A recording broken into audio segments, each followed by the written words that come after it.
Hello दोस्तों, welcome to day by day classes. Day by day classes में आपका स्वागत है। तो दोस्तों, जैसा कि आप लोगों को पता है कि हमने पिछली वीडियो में पढ़ा था राइबोसोम। राइबोसोम क्या होते हैं, राइबोसोम का काम क्या होता है और यह कहाँ पाए जाते हैं। ठीक है, तो हमने इतनी राइबोसोम तक पढ़ी थी, तो हमने ये कहा कि यह प्रोटीन का संश्लेषण करते हैं ना, प्रोटीन और अमीनो एसिड का संश्लेषण करते हैं। यह कोशिका द्रव्य में पाए जाते हैं और ऐसी ही सारी चीजें हैं। और यह दो प्रकार के होते हैं, एक होता है 70S और दूसरा होता है 80S। यह दो प्रकार के होते हैं, है ना। शायद मैंने उस दिन बताया भी होगा। इसके दो टाइप्स के होते हैं, पहला टाइप ये और दूसरा टाइप होता है 80S। ये राइबोसोम के टाइप्स हैं। क्या है ये राइबोसोम के टाइप्स हैं। ये राइबोसोम के टाइप्स हैं।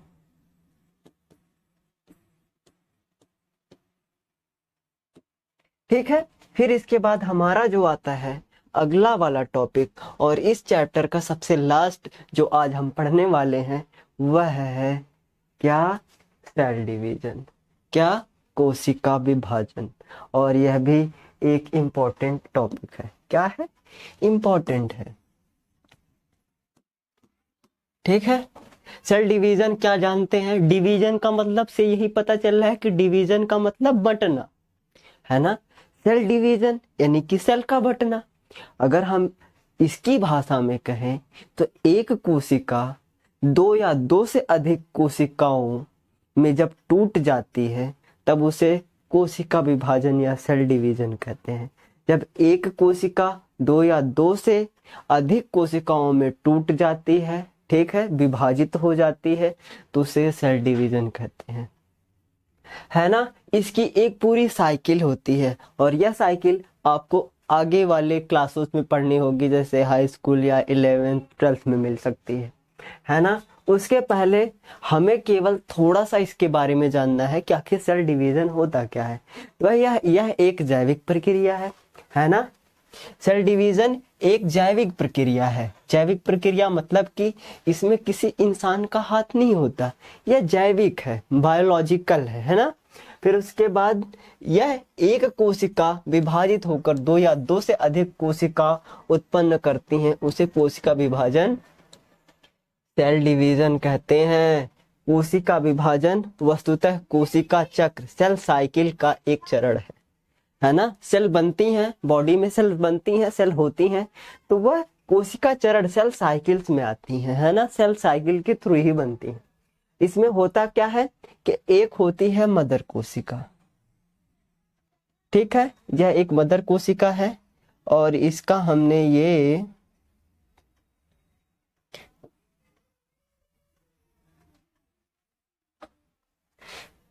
बना दिया। यह है क्या है, मदर सेल है।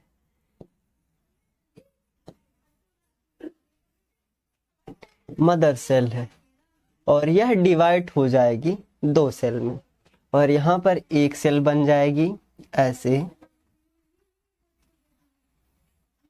और यहाँ पर एक सेल बन जाएगी ऐसे, है ना। ऐसे दो सेल्स बन जाएगी। हुआ क्या कि दो या दो से अधिक, यहाँ भी हो सकता है कि दो बन जाए, यहाँ पर भी दो बन जाए, यहाँ पर एक कोशिका ऐसे, ठीक है। तो कोशिका डिवीजन ऐसे होता है, ठीक है। हमने ये बातें समझ ली। अब देखते हैं कोशिका कितने प्रकार की होती हैं, सॉरी, कोशिका विभाजन कितने प्रकार का होता है। तो कोशिका विभाजन मुख्यतः दो प्रकार का होता है। सबसे पहला समसूत्री। क्या, समसूत्री। समसूत्री विभाजन।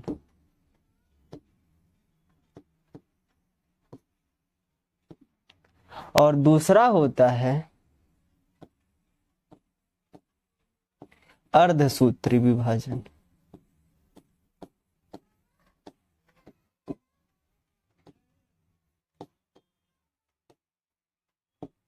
है ना। समसूत्री विभाजन और अर्धसूत्री विभाजन, इसके दो नाम है। तो सबसे पहले हम पढ़ेंगे समसूत्री विभाजन, और चलिए आगे चलते हैं।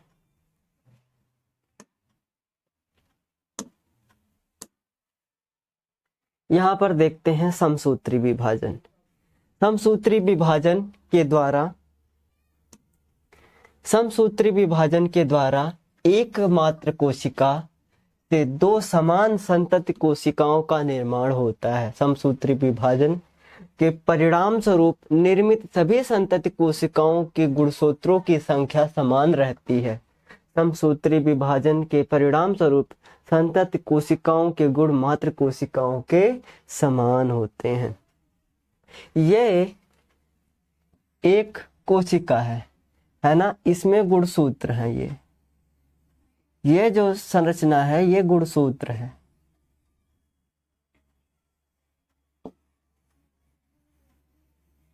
ये गुणसूत्र ऐसे हैं, है ना। अब अगर यह सेल डिवाइड होगी तो यहां पर दो सेल बनेंगी, है ना। यहां पर दो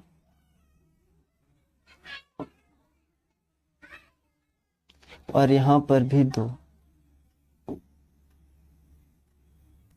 है ना। अगर इसमें 46 गुणसूत्र हैं, है ना, इसमें 46 गुणसूत्र हैं।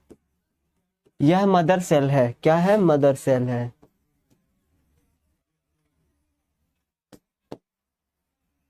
बोले तो मात्र कोशिका, है ना, यह मात्र कोशिका है। और यह है डॉटर सेल या पुत्री कोशिका। क्या? पुत्री कोशिका। पुत्री कोशिका, डॉटर सेल या संतति कोशिका, किसी भी नाम से। इसमें भी गुणसूत्रों की जो दोनों में संख्या होगी वह 46 ही गुणसूत्र होंगे। कितने? 46 ही होंगे गुणसूत्र। यही है इसमें समसूत्री विभाजन से ही सम मतलब बराबर, सूत्री मतलब गुणसूत्र और विभाजन का मतलब कि विभाजन, जिसमें एक जो मात्र कोशिका है वह विभाजित होके दो कोशिकाओं में बनती है, लेकिन उसके गुणसूत्रों में कोई कमी नहीं होती। उसके गुणसूत्र समान होते हैं, उसके गुणसूत्रों की संख्या समान रहती है ना। यही है। और जो इसका गुण होगा, जो इसके कैरेक्टरिस्टिक्स होंगे, जो इसके लक्षण होंगे, सेम लक्षण इस वाले सेल का भी वही ही होगा। इसमें कोई दूसरे कैरेक्टरिस्टिक्स नहीं आएंगे, दूसरे कोई गुणधर्म नहीं दिखेंगे। बात सबको समझ में आई? समसूत्री विभाजन क्या है ना। और समसूत्री विभाजन आप समझो कि अगर आपका कहीं हाथ कट जाए, है ना, तो इस घाव में जो भरने के लिए होती है सेल्फ डिवीजन जो होता है वह समसूत्री विभाजन के जरिए ही होता है। किसके द्वारा? समसूत्री विभाजन। या तो हमारी बॉडी को ग्रोथ करने के लिए होती है ना। जो हमारी बॉडी में होता है, मतलब कि हम छोटे से होते हैं, छोटे से जैसे जैसे हम बड़े होते जाते हैं, तो जब हम बड़े होते हैं तो हमारी ग्रोथ होती है, हमारा सेल डिवीजन होता है ना। तो इसी के थ्रू हम ग्रोथ करते हैं। फिर उसके बाद आगे आता है, और आगे हमारा है अर्धसूत्री विभाजन, है ना। क्या है? अर्धसूत्री विभाजन। तो अर्धसूत्री विभाजन में क्या होता है? सीधा सा मतलब है कि जब 46 गुणसूत्र होंगे, अर्ध का क्या मतलब? आधा। 46 गुणसूत्र होंगे तो ये दो भागों में बट जाएंगे, हो जाएंगे 23 और हो जाएंगे 23, है ना। जो मात्र कोशिका है उसके जो गुणसूत्र हैं वह तो पूरे होंगे, लेकिन जो उन कोशिकाएं होंगी, है ना, जो इनसे कोशिकाएं उत्पन्न होंगी, उनमें गुणसूत्रों की संख्या आधी हो जाएगी। और इनमें एक कोशिका से दो कोशिकाएं नहीं बनेंगी, 4 कोशिकाएं बनेंगी। एक कोशिका से 4 कोशिकाएं बनेंगी और उनमें गुणसूत्रों की संख्या, यहां तक तो ये आएंगे पूरे। यहां पर हमने क्या लिखा था? यहां पर हमने लिखा था 46, यहां पर भी आएंगे 46 और 46, और यहां पर हो जाएंगे 23, 23 और 23, 23 और 23, है ना। यहां पर अर्धसूत्री विभाजन होगा। बात सबको समझ में आ रही है? वह कोशिका विभाजन जिससे बनने वाली पुत्री कोशिकाओं में गुणसूत्र की संख्या मात्र कोशिका की आधी रह जाती है, अर्धसूत्री विभाजन कहलाता है। अर्धसूत्री विभाजन के द्वारा द्विगुणित मात्र कोशिका से 4 अगुणित कोशिकाएं, है ना, बनती हैं। अर्धसूत्री विभाजन जनन कोशिकाओं में होता है, यह इंपॉर्टेंट है। अर्धसूत्री विभाजन जनन कोशिकाओं में, जनन कोशिकाएं 2 प्रकार की होती हैं, मेल में होती है ना, मेल में जो होती है, पुरुष में होती है ना, मेल में होती है शुक्राणु, है ना, या स्पर्म जिसको बोलते हैं ना, और फीमेल में होती है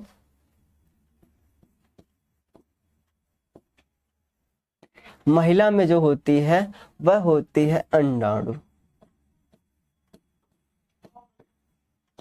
है ना, ओवम होती है। बात को सबको पता है। तो यह जो अर्धसूत्री विभाजन है यह बेसिकली इन्हीं 2 में होता है ना। जो अर्धसूत्री विभाजन है, अर्धसूत्री विभाजन है, यह होता है केवल जनन कोशिकाओं में, होता है जनन कोशिकाओं में। बात सबको समझ में आई? इसमें होता क्या है जरा सा हम एक बारी फिर से देख लेंगे तो हमें समझ में आएगी बात। इसमें इन्होंने कहा है कि जो होते हैं द्विगुणित, हमेशा जो होते हैं ना गुणसूत्र, वो हमेशा द्विगुणित होते हैं, जोड़े में होते हैं। तभी तो आधा 23 होता है मेल का और 23 होता है फीमेल का।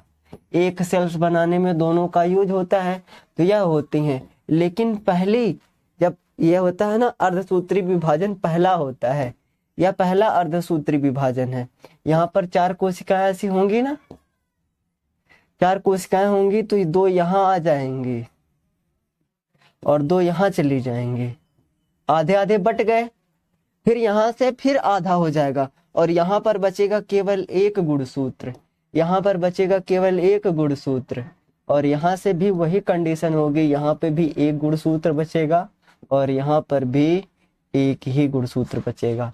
तो यहाँ पर थे 46, यहाँ पर आए, यहाँ पर 46 तो थे, लेकिन अब यहाँ पर 23 में हो गए और यहाँ पर भी 23। बात सबको समझ में आई? और यह केवल होता है स्पर्म में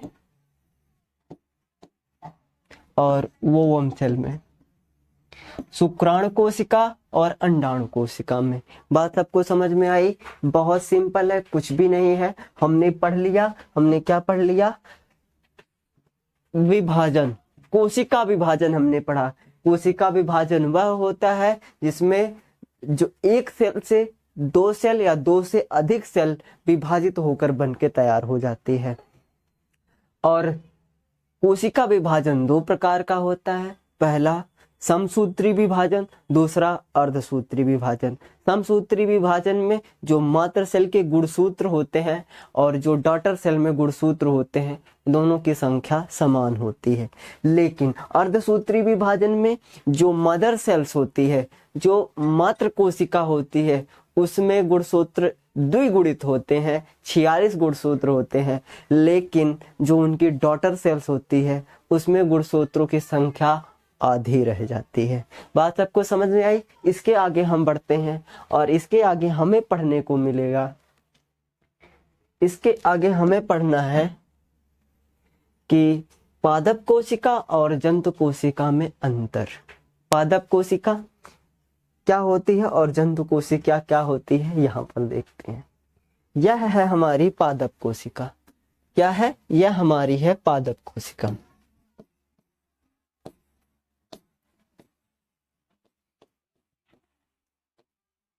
और यह है हमारी जंतु कोशिका,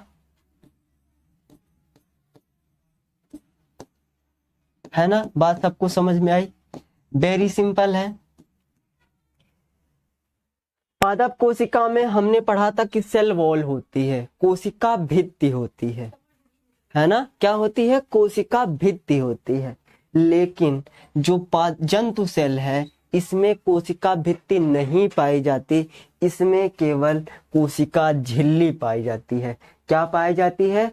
कोशिका झिल्ली पाई जाती है, कोशिका झिल्ली पाई जाती है ना, जिसको हम एक और नाम से जानते हैं प्लाज्मा झिल्ली या प्लाज्मा झिल्ली। तो इसको हम बोलते हैं कोशिका झिल्ली। क्या बोलते हैं? कोशिका झिल्ली,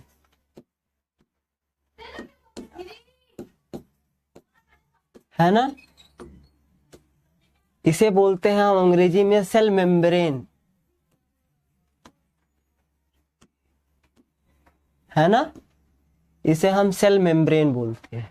ठीक है, ये भूरा भूरा पार्ट आपको दिख रहा होगा, ये सारे हैं हमारे सेल मेम्ब्रेन। ठीक है, यहां पर देखिए, यहां पर जो है यह वाला पार्ट आपको दिख रहा होगा, यह वाला इधर का जो भूरा पार्ट है, यह है कोशिका भित्ति। क्या है? कोशिका भित्ति है। इसमें कोशिका झिल्ली है, इसमें कोशिका भित्ति है सबसे बाहर, और इसके नीचे कोशिका झिल्ली होती है। सबसे ऊपर कोशिका भित्ति, उसके नीचे कोशिका झिल्ली होती है। बात सबको समझ में आई? तो आप एक पहला कारण तो यह दे सकते हैं कि जो सबसे पहला तो हम कारण यह दे सकते हैं कि जो पादप कोशिका होती है, जो पादप कोशिकाएं होती हैं, पादप कोशिकाओं में कोशिका भित्ति पाई जाती है, सेल वॉल पाई जाती है। क्या? Cell wall. वॉल का मतलब होता है दीवार, है ना। इसमें सेल वॉल पाई जाती है, और इसमें सेल वॉल नहीं, जंतु कोशिका में सेल वॉल नहीं पाई जाती, इसमें सेल मेम्ब्रेन पाई जाती है। क्या? सेल मेम्ब्रेन पाई जाती है ना। उसके बाद देखते हैं कि पॉइंट 2, पादप कोशिका में सेंट्रोसोम नहीं पाया जाता। सेंट्रोसोम भी अभी हम दिखाएंगे, और जंतु कोशिका में सेंट्रोसोम पाया जाता है। सेंट्रोसोम जंतु कोशिका में पाया जाता है।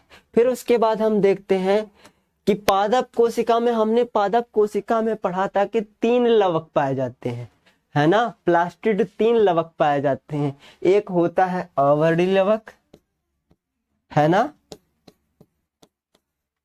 अवर्णी लवक, और एक था वर्णी लवक, और एक था हरित लवक।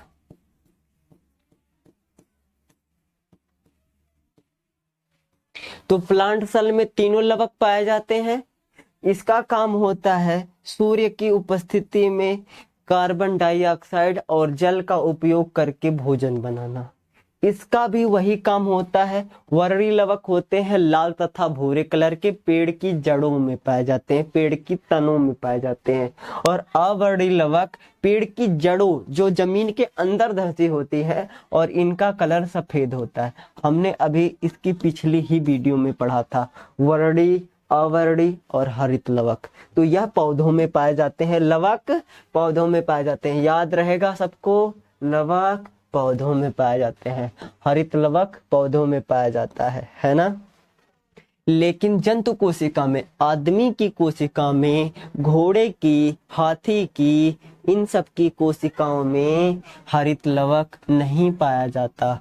हरित लवक नहीं पाया जाता। क्यों? क्योंकि ये अपना भोजन सूर्य के प्रकाश, कार्बन डाइऑक्साइड और ऑक्सीजन की उपस्थिति में नहीं बनाते। यह फूड लेते हैं या खाना खाते हैं, है ना।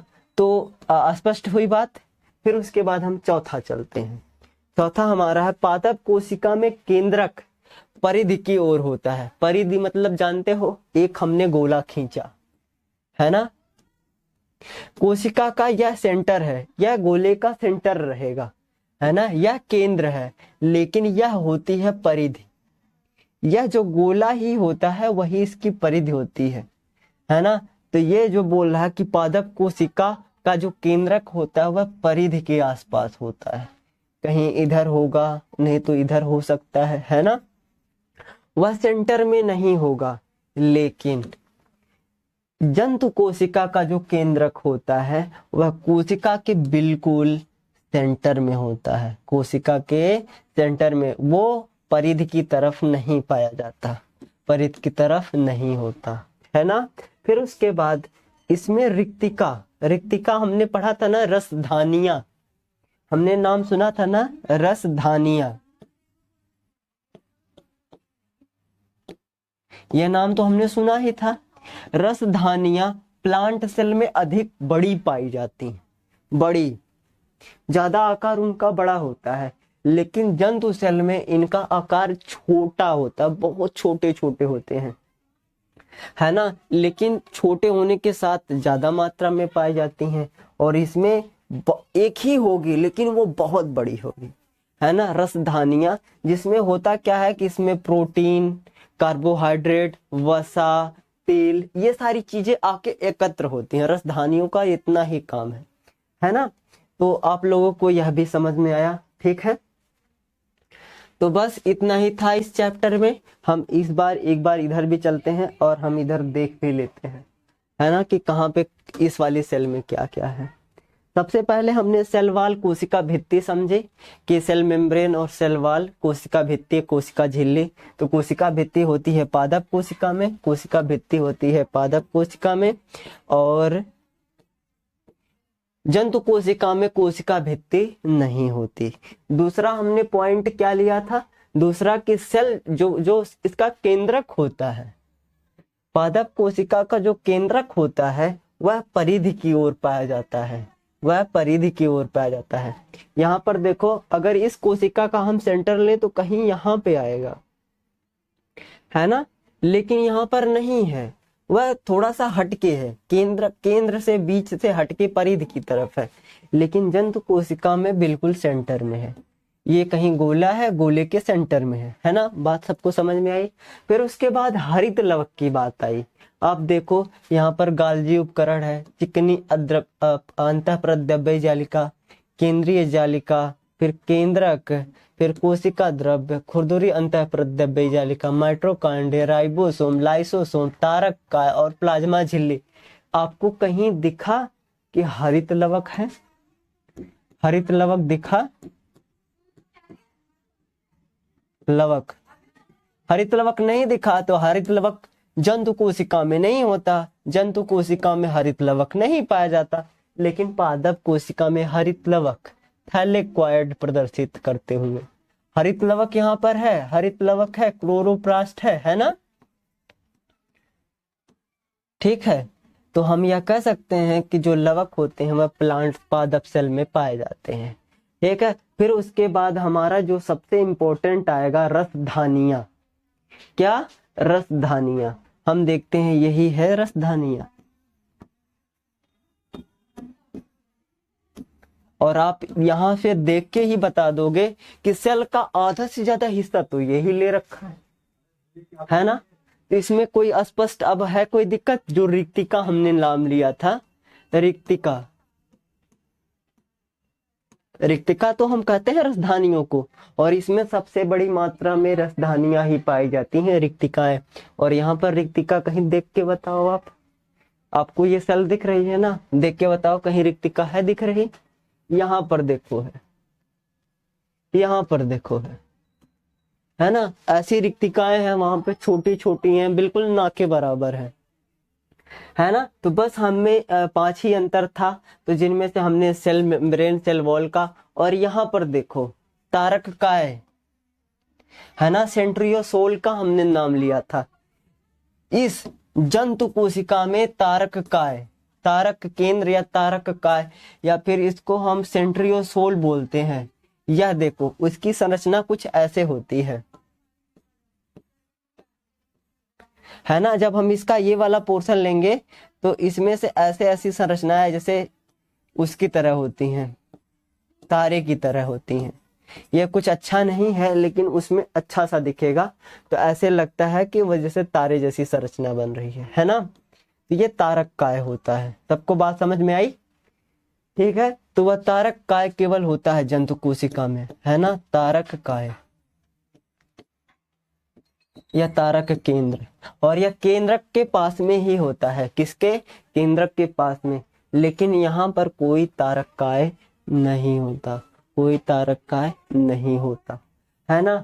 इसमें भी चिकनी अंतःप्रद्रव्य जालिका, खुरदुरी अंतःप्रद्रव्य जालिका दोनों सेल में होती हैं। माइटोकॉन्ड्रिया दोनों सेल में होती है। राइबोसोम दोनों सेल में होते हैं। लाइसोसोम दोनों सेल में होते हैं। केंद्रक दोनों सेल में होते हैं। डीएनए, आरएनए, गुणसूत्र, राइबोसोम सब होते हैं, है ना। चलिए, बस इसी के साथ यह चैप्टर हमारा होता है समाप्त, और हम अगले चैप्टर में पढ़ने वाले होंगे ऊतक। क्या हम पढ़ेंगे? पांचवा नहीं, हमारा छठा चैप्टर होगा, आई थिंक हमारा छठवां वाला चैप्टर होगा ऊतक। हमने अभी तक पढ़ा था सेल, है ना। हमने अभी तक पढ़ा था क्या? सेल हमने पढ़ा था। हमने पढ़ा था कोशिका, CELL, लेकिन अब हमें पढ़ना है कोशिकाओं का समूह, ऊतक। ऊतक इसको बोलते हैं हम टिश्यू, TISSUE,